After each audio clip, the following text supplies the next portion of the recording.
Ito, basahin muna natin to bago natin reactionan ha. So sabi niya dito, wait lang, yan. Sabi niya dito, ipinagtanggol nga ni Atty. Guanzon ang karapatan ng bawat Pilipino. Puta. Yan na. So, sige. Continue muna natin, di ba?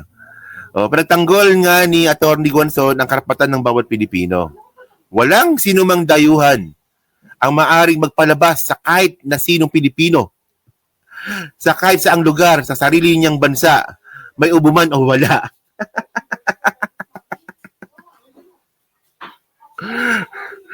Teka lang ha. Hindi mo na ako magko-comment. Kasi simula pa na nakaka-trigger na eh. Pero hindi mo na magko-comment. Basahin muna natin, di ba?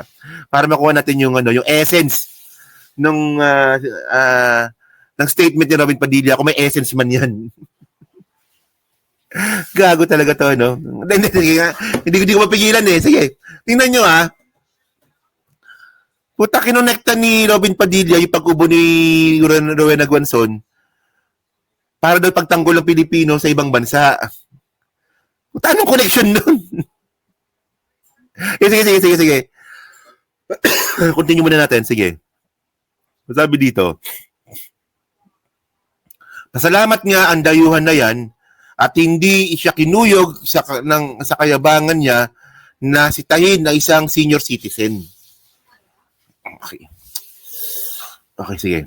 Pambihira din ang mga troll, sabi niya, kapag mga kakulay ninyo ang mga may pahayag laban sa pagmamalabis ng mga Chino sa EEZ at WPS, putang, talaga, no? Halos gawan nyo ng kanta sa papuri. Ito ngayon, nagmamalabis ang isang Chino sa isang Filipino senior citizen sa loob mismo ng teritoryo ng Pilipinas, ang ibashing nyo yung Filipino citizen dahil lumaban. Sabi niya, oh my goodness! My goodness na talaga tayo mga Pilipino na sobrang talino, naging tanga na! Tanga-tanga mo, Robin!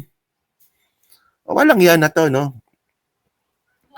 So, tingnan nyo mga kababayan kung anong klaseng katangahan tong ginawa ni Robin, no? So, ngayon, una sa lahat, no? Meron bang statement, no? Sige. Assuming, no? Mukhang ang pinapalabas ata ni Rowena Guanzon dito, yung nakasagutan niya nga dun sa mall, Chino. Chinese daw, sabi. Okay.